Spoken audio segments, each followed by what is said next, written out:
There's a wisdom that transcends anything on earth. Hey, I'm Mike. This is Temple on Wheels. Thanks for joining me this week. We are coming to you from Benson, Arizona. It's absolutely beautiful here. See that blue sky up there?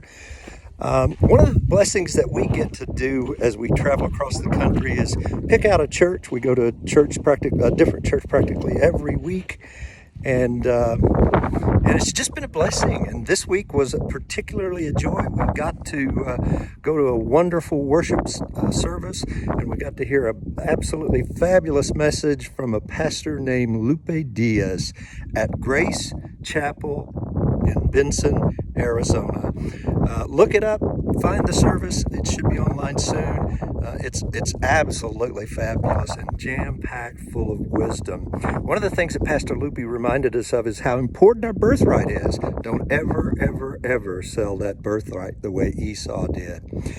And I just wish you could have seen the joy and the hope on Pastor Lupe's face throughout that message.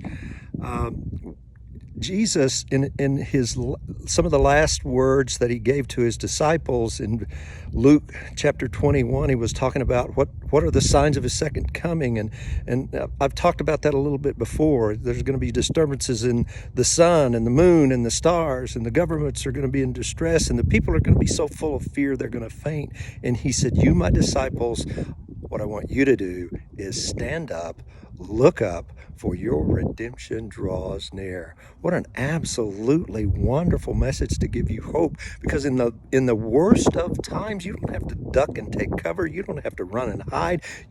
All you have to do is stand up and look up. Your redemption, your Redeemer, Jesus, is coming.